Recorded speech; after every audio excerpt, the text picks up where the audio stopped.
Since the 1990s, there's been a clear trend where salaries have been increasing year on year, but we tend to be getting poorer.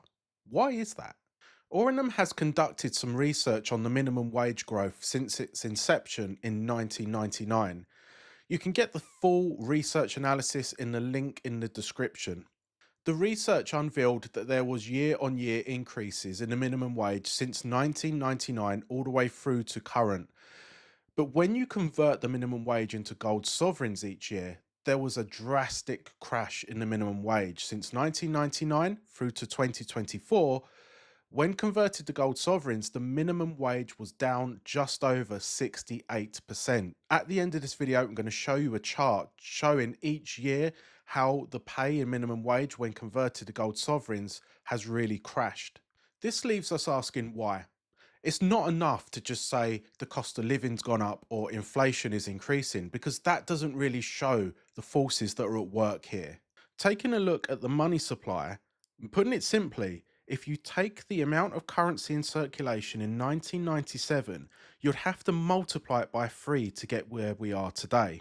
It's interesting to see the Bank of England's data on the banknotes in circulation, which is the amount of currency printed into circulation, which has increased dramatically.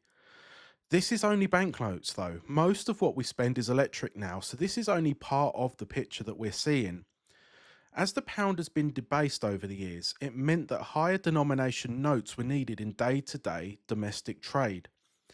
If we look at 1977, the £5 note was actually 9% of the money supply, whilst in 2024, the £5 note accounts for around 2% of the money supply.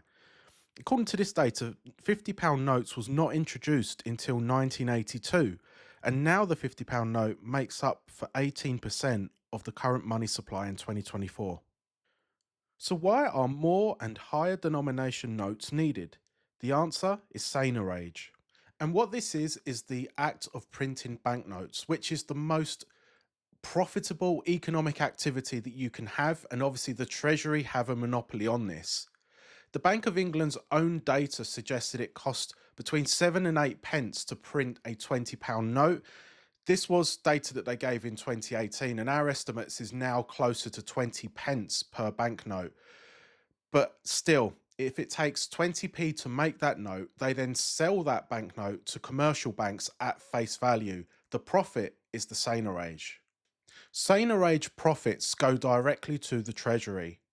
And what this allows the government to do is to live beyond its means. It can spend more money than it gets through tax receipts.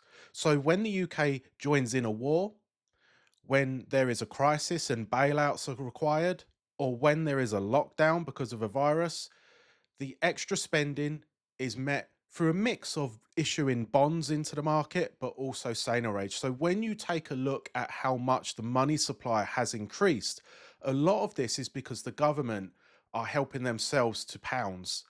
But Seigniorage is like doing a deal with the devil. You get what you want very quickly, but the devil always comes to collect. When the government issues more banknotes into circulation, it works like any other market. If you flood the market with a product, the supply goes up and demand doesn't increase at the same rate, you're going to drive the price down. So when the government pushes through lots more pounds into circulation, it debases the currency. And this is a problem because we store our wealth, a lot of our wealth, in Great British pounds, and it's what we get our salary from as well. We rely on the pound being a stable asset, but it really isn't. The reason why we are becoming poorer despite pay increases is because the pound sterling is becoming debased faster than we can get pay increases.